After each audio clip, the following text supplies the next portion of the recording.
Hello friends, I am Advocate Pratap Singh Ahluwalia. I, along with a team of 20 advocates, are into legal consultancy all over India. This video is regarding mutual divorce to make people aware of procedure. Idea is to make people understand in simple terms. Each and every case is different, but still the platform is generally same. Once again, this video is just to help common man. I'm Indian and have strong belief in the institution of marriage. I would advise that divorce should be only the last resort. Mutual divorce, simplest relief in legal system. Petition for mutual consent divorce can be filed at any of the following places. Place where marriage had taken place. Place where husband and wife last resided together. Place where wife is residing at the time of filing the petition. When husband and wife decide to dissolve the marriage, cause they reach to conclusion that they cannot live together happily. Simply because they are not compatible to each other, they decide to break marriage without blaming each other. People have learned that one's own happiness is key to life, and it is better to let other go and live happily. But generally things don't go that smooth, and before reaching decision to let go, there are a lot of disputes and disagreements. Generally, three main issues come: custody of child, maintenance of wife and child, one-time settlement, joint assets. This involves issues like if there are children involved, spouse should decide among themselves who is going to have the physical custody of the children, duration of visitation rights, and interim custody during summer and winter vacations and other holidays. Both parents are equally competent to take the custody of the children. It is understanding and agreement between parties which prevail subject to the welfare of minor children. Parties can have understanding of joint custody or shared parenting in mutual consent divorce process. Next important aspect is financial settlements. There are various aspects of financial settlements which include alimony, maintenance, house, education expenses, higher education expenses, marriages, istridhan, joint investments, joint accounts, and joint assets, and many others. Sometimes emotions between the spouse are running so high that all logics fail. I'll discuss all the issues in separate videos. Once these issues are decided and settlement is reached on them, a settlement deed is prepared and is filed along with petition in the first motion. So they have to file a petition for mutual divorce. This takes place in two stages: first motion and second motion.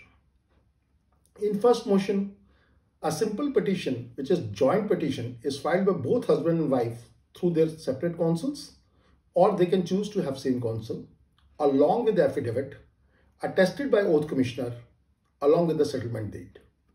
This means both the parties can go to separate counsels or they can agree to have same lawyer.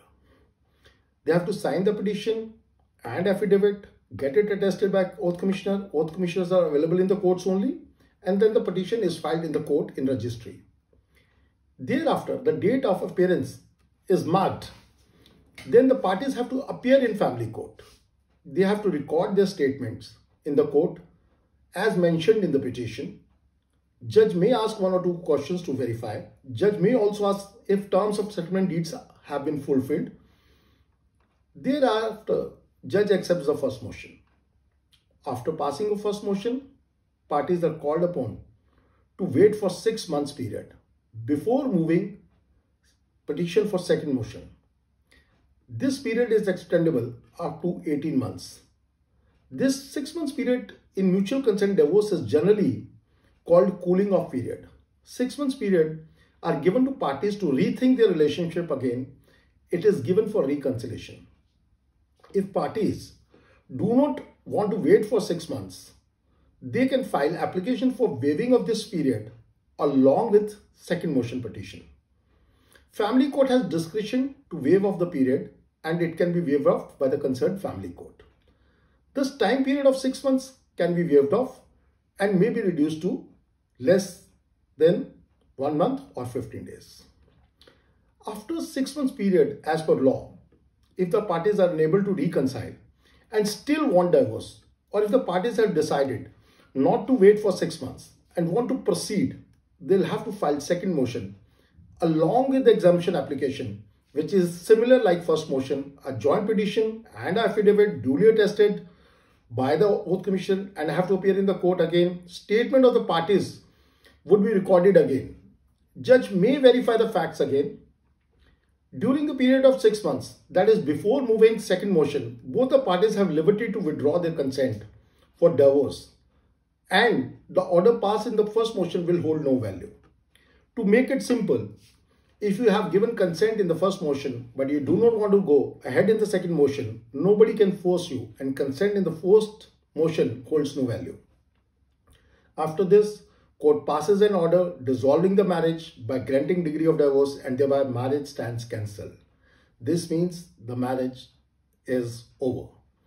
This degree can be appealed only if the consent itself is challenged, that the consent was achieved by fraud, force, undue influence itself only. I would still say divorce should be the last option. Decisions should be solved. Disputes should be solved. And what we call Jeevan Sathi is a Jeevan Sathi all the time, unless and until it has become terrible, it's become miserable, and it's killing you. I'm always here for any suggestions, any advices. You can call me up anytime. You can send me an email, and I'm there to help everybody and for a better understanding of law. Thanks. I'll give more videos on different subjects.